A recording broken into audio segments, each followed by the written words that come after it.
Grand Portage Resources recently completed the 2018 drill program on its 100% controlled Herbert Gold Discovery property located in the prolific Juneau Belt in southeast Alaska. Drill results are expected through late 2018. Past drill results included numerous multi-ounce gold assays on multiple veins. Grand Portage trading symbols are GPG on the TSX Venture, GPTRF on the OTCQB, and GPB on Frankfurt. For more information, please visit our website, grandportage.com. You're listening to HowStreet.com radio, available online at TalkDigitalNetwork.com. Welcome to HowStreet.com radio, the online source for market opinions. Here is Jim Goddard. My guest is Danielle Park, editor of the popular blog Juggling Dynamite and president of Venable Park Investment Council Incorporated. Welcome back to the show, Danielle. Hello, Jim. Canadian Finance Minister Bill Morneau held his fiscal update yesterday. Was there anything exciting? Well, I noticed that he was talking certain platitudes to the oil patch, which were basically, empty. He was saying that he's watching that situation very closely. That's what politicians and policymakers say when they don't know what to do about it. That was classic from, central bankers do the same thing when they're watching bubbles burst or bubbles billow up. They say, we're watching it very carefully, but they don't know what to do. And there really isn't anything that they can do. I think, the difficult thing here is that we've had 10 years since the last recession, and Canada's debt has grown, and the deficit has widened, and this is all before we enter another recession officially.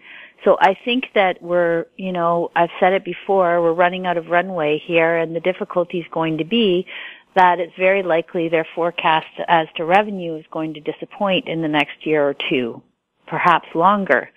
And when you get into a slump, you also have typically an increase in government expenditures for the various support programs. And so deficits widen. So I think that they will be they've underestimated the amount of debt we're going to accumulate in the next couple of years and the economic growth we're likely to see. And again, I'm not, being perennially negative here. I'm just saying the reality is this. The housing market and spending consumption related to realty accounted for 90% of Canada's economic growth over the past decade. When oil collapsed in 2008 and the global economy went into recession, Canada only came out of it on the back of massive liquidity injections and debt use, which went to a debt abuse, as you well know, which took our real estate market to, some of the most infamously overvalued in the world. And in the process, Canadians took on mountains of debt to afford their housing and, keep up with the Joneses, so to speak. And so now we have falling home prices. We had falling sales for the last couple of years, but we are fully into the falling sale price realm, which is certainly deserved and well overdue. I think that if history is any guide here, we should expect that slump to continue for a considerably longer time and or at least for quite a bit more in terms of retrenchment and price. So you've got, the oil patch in trouble. You've got Western crude trading at an all-time record discount to West Texas crude this month, Jim, at a $50 discount. That is not all to do with pipelines. That is not all to do with, getting Canadian oil to market. That is also greatly to do with a downturn in global demand and excess capacity because everyone's been producing all over the world and because the U.S. is a major shale exporter and all that. So it's not just about access. It's about too much supply and slowing demand. And indeed, the global economy is in a major downturn, I think. The data certainly supports that, and all the international agencies are warning of that. So again, here we have Canada that has been very ill prepared, although we should have known that we're due for this downturn, although we certainly deserve it because of the way we've used and abused credit, because oil is in a major secular decline. we should have been prepared better for what comes next, and unfortunately, we're not. Well, politicians' number one priority, of course, is re-election, not doing the best job for Canadians. So, of course, they'll start shoveling money out the back of some truck somewhere to someone to get votes. But is that the best thing for the country? Well, humans are hard to help, right? I've come to this after 30 years of trying to help people in a professional context. What happens is that, as it says at the start of The Big Short, who I happened to see the start of it again this last week, that great movie about the 2008 collapse. People should watch it again because it's directly on point what's going on right now in the collateralized debt obligation market again, this time with regard to corporate debt, which is at an all-time high. Sidebar. What it says at the start of the film is that truth is like poetry, and most people hate poetry, right? So this is the same thing when it comes to financial reality. You can fix, you can balance budgets, you can build up savings, you can smooth out business cycles, but you can't have it all one way, so you can't just constantly throw money at things, constantly spend, never save, take reckless risk, never prepare for the future and expect to be in good shape when it arrives. So unfortunately, leaders who tell truth about money tend to be incredibly unpopular. Just like giving the correct financial advice to people can be very difficult because they are more apt to wait for someone else who will tell them something that seems much easier to accomplish, So the truth can be incredibly gratifying and useful, but people have to be open to it and they have to want to make the changes that are needed. And I think that's the rub right there. It's hard to hear fewer dinners out, more saving, and do you really have to drive your car a block to the supermarket? Well, debt has made people quite unrealistic and entitled in their expectation of what they should be allowed to do. That coupled with a financial sales industry, which has become monstrously large, and in so doing the past 20 years has sold a bill of goods to people, has, commanded endless hours of commercial time, bombarding people with expectations that they should be able to retire at 55 and that they should be able to golf and vacation around the world and, have perfect teeth and smile all the time. Like this is the nonsense that we get, hammered with on a daily basis. The news television shows that cover the financial markets have become nothing more than PR sponsored, franchises to pump the news and story that these financial franchises want to sell. And so people have really been given the wrong advice and steered in the wrong direction for many years now, and we're paying the price. We are undersaved. We haven't stowed away sufficiently for the aging boomers and people expecting pension benefits to be there. So we've really come to a crossroads. Now, I would say, I'm not without empathy for how it can be very difficult to get this revelation or news or to discover this later in life. It's not even a happy thing that Canada has to diversify away from fossil fuels. I understand that it is a lot of people haven't prepared and this is going to be a tough time. But the truth is that we need to do it, right? The truth is that we can, but it requires a change from what has just been the status quo towards more innovation and new ideas. So, for example, I put the clip on the blog today about how blockchain is being used. So, we went through that whole cryptocurrency bubble in the past couple of years, and Bitcoin is now below 4,400 a unit, and they've all crashed, and people have lost fortunes in the last year. But that doesn't mean, as I said back then, that things like blockchain are not innovative and wonderful technology that will be used to improve human life.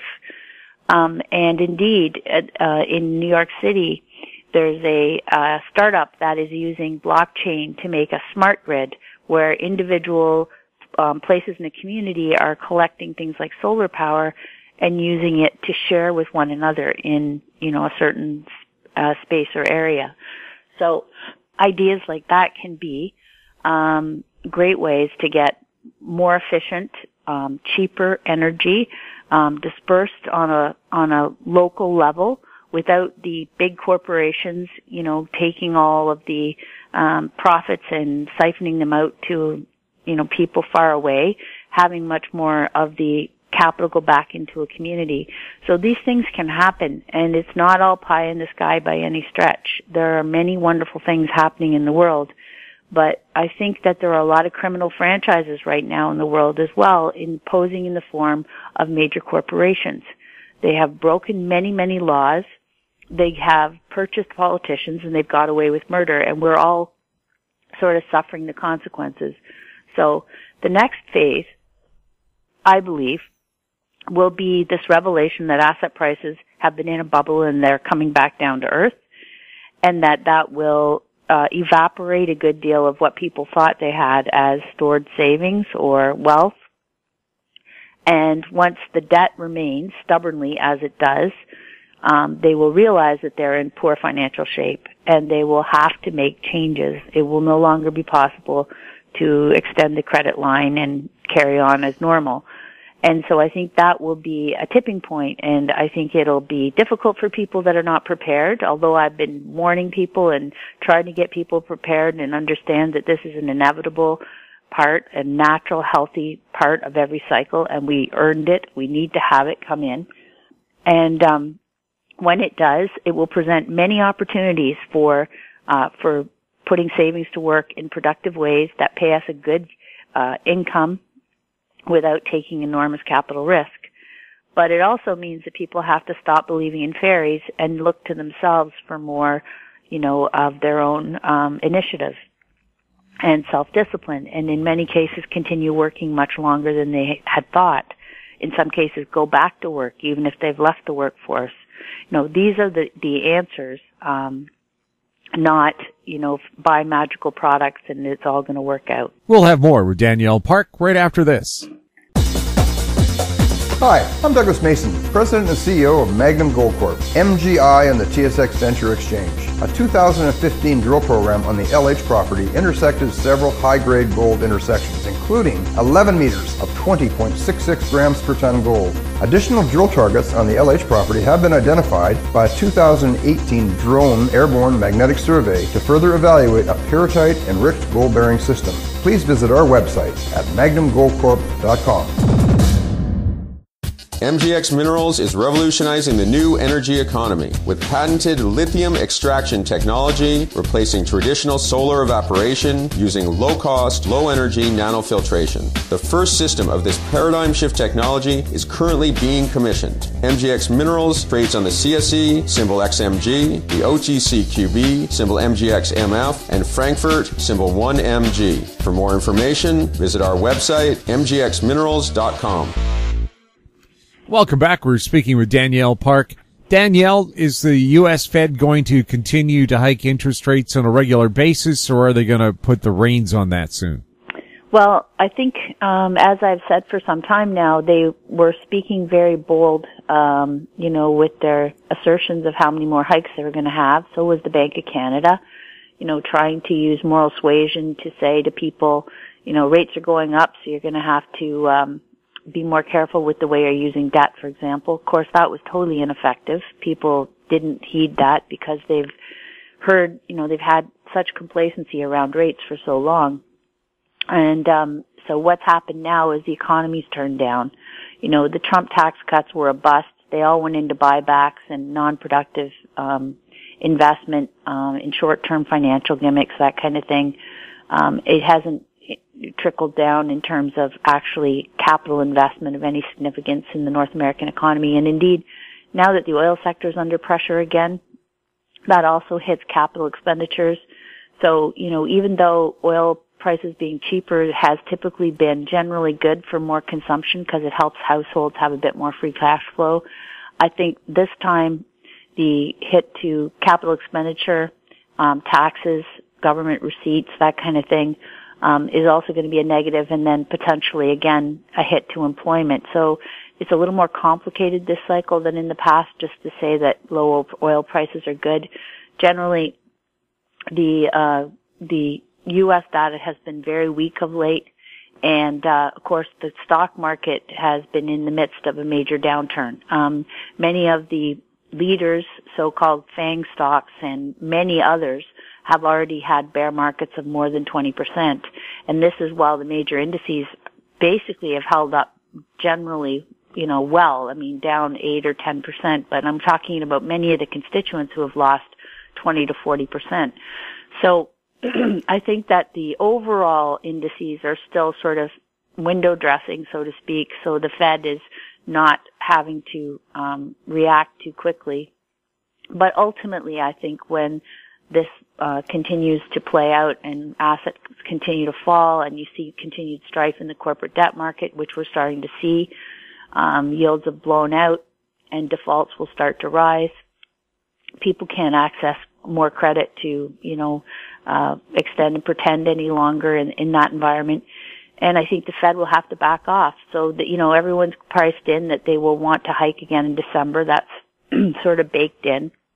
But I think when we get into the new year, again, if financial markets continue to have the strife, which they are in at the moment, and I think is likely to continue, particularly, the Fed will have to pause. And the thing is, people say, well, great, if they're not going to hike rates as much as everyone feared, that'll be awesome, then everything can recover and continue. But what people miss in that is that they always do that. They always promise more hikes than they're able to deliver, and they end up getting to a point where they have to pause. And when they do that, the economy has already rolled over typically. And that, again, that's a chart that I put on the website on our blog this week about, by the time they pause, it means that you're already seeing financial stress in markets, you're already seeing the economy weaken, you're already seeing basically the start of the recession. And then they start slashing again, but it's always at a lag that has any effect. So they slashed rates, dramatically from 2000 to 2001. It didn't stop the stock market from having and taking, many years to recover and from the economy of going into recession. Same thing in 2008. So yes, I think they'll pause. I think the Bank of Canada is going to pause probably even sooner than the U.S. Fed because, as I say, these two engines of our economy, housing and oil, are in a correction phase right now, and it's causing multiplying weakness. So the Bank of Canada is likely to pause much sooner, and then the Fed is likely to pause again in the new year.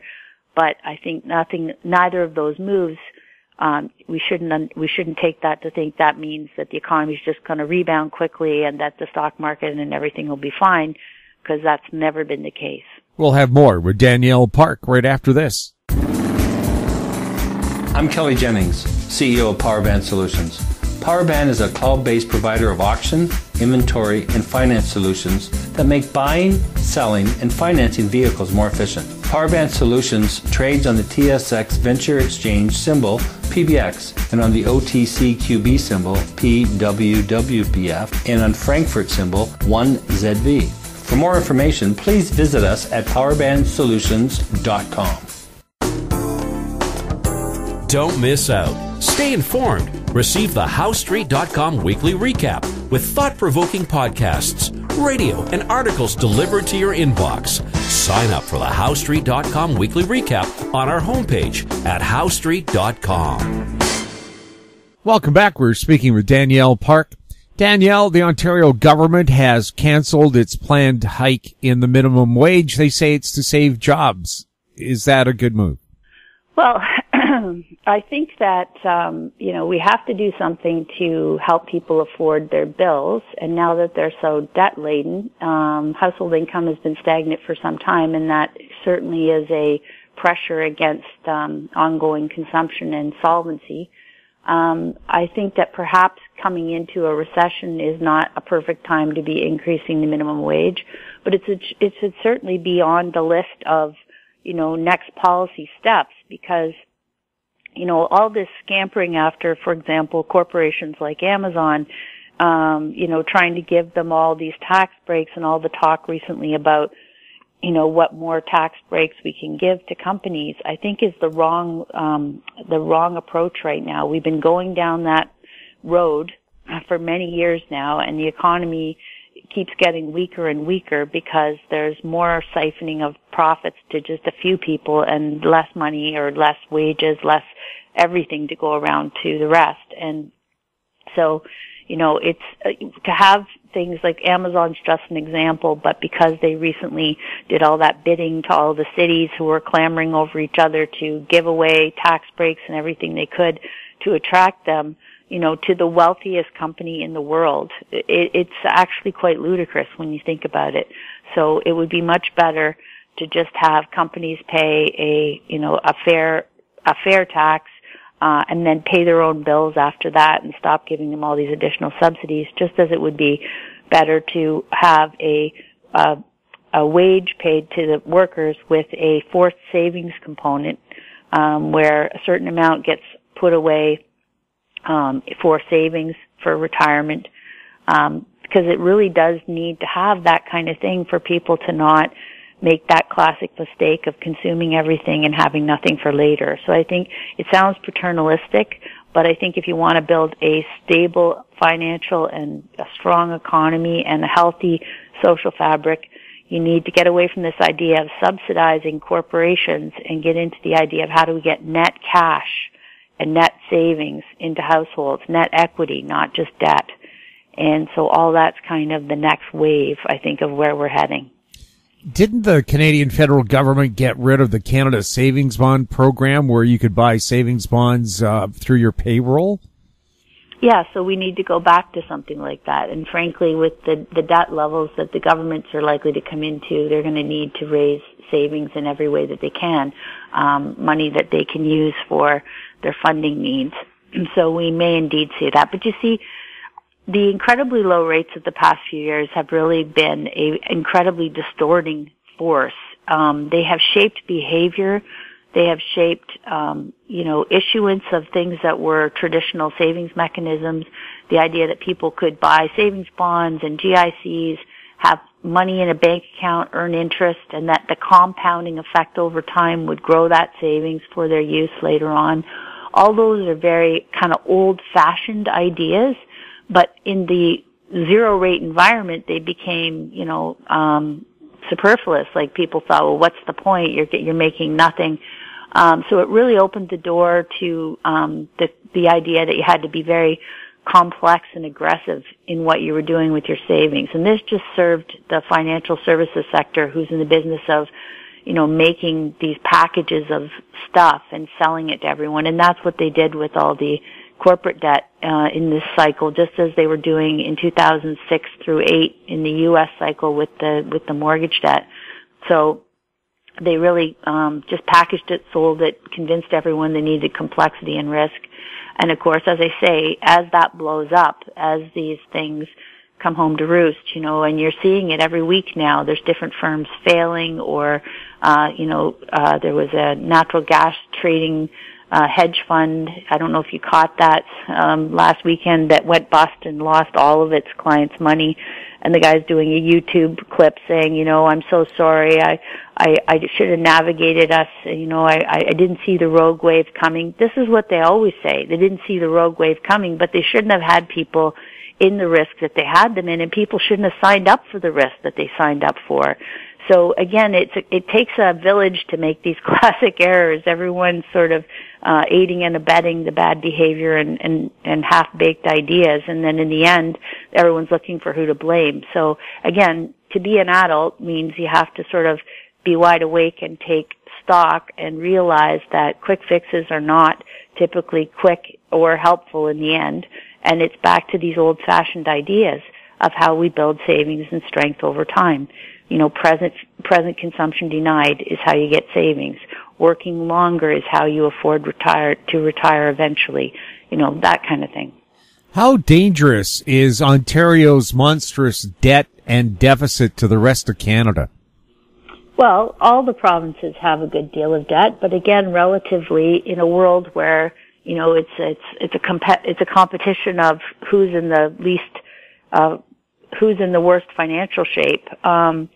Ultimately, the thing about the governments is that they can increase tax rates, and they will do that if needs must, whereas individuals have a hard time dictating their income, whether it's from a business who needs more customers in order to increase its cash flow, or whether it's for an employee.